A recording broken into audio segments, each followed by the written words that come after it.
Dark நெக்கை போகிறதுக்கு என்ன பண்ணுறோம்? கழுத்துக்கு பின்னாடி கருப்போ இல்லை நார்மலாக இருக்கிற ஒரு விஷயம் கொஞ்சம் கருப்பு இருக்கும் தான், அது இல்லைன்னு சொல்ல முடியாது. ஏன்னா அங்கெல்லாம் ஏர் ஃப்ளோ இல்லாத ஒரு ரீஜன், ரொம்ப ஸ்வெட்டு ஜாஸ்தியாக ஒரு ரீஜன். ஹாய் ஃப்ரெண்ட்ஸ், இன்றைக்கி டார்க் நெக்குக்கான சொல்யூஷன் பார்ட் 2 தான் பார்க்க போகிறோம். ஆல்ரெடி ஒரு வீடியோ போட்டு சூப்பர் வைரலாக போயிட்டுருக்கு. 5 மில்லியன் மேலே வியூஸ் போயிட்டுருக்குங்க. ரொம்ப தேங்க்ஸ் அதுக்கும்.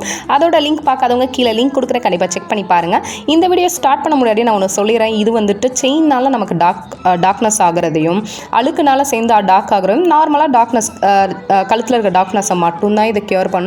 மற்றபடி பிசிஓடி ப்ராப்ளம்னால வரதோ இல்லை வேறு ஏதாவது மெடிக்கல் இஷ்யூஸ்னால வர ப்ராப்ளமாக இதை கிளியர் பண்ணாது. நீங்கள் அது கண்டிப்பாக டாக்டரை தான் செக் பண்ணணும். ஸோ இந்த 3 ஸ்டெப்பை நீங்கள் ட்ரை பண்ணும் போதே சூப்பர் ரிசல்ட் கிடைக்கும். நான் வீடியோவில் காமிக்கிறேன். இது இன்ஸ்டண்ட்டாகவே ரிசல்ட் கிடைக்குங்க. இதை நீங்கள் மந்த்லி ட்வைஸ் யூஸ் பண்ணிங்கன்னா அந்த டார்க் நெக் இருந்த ஏரியாவே தெரியாமல் போயிடும். ஸோ வேறு ஏதாவது டவுட்டுக்கு கமெண்ட் பாக்ஸில் கமெண்ட் பண்ணுங்கள். அப்படியே மறக்காமல் லைக், ஷேர், சப்ஸ்கிரைப் பண்ணிக்கோங்க. அப்படியே இந்த வீடியோவில் பாய் சொல்லிக்கிறேன். நெக்ஸ்ட் வீடியோவில் ஹாய் சொல்லிக்கிறேன்.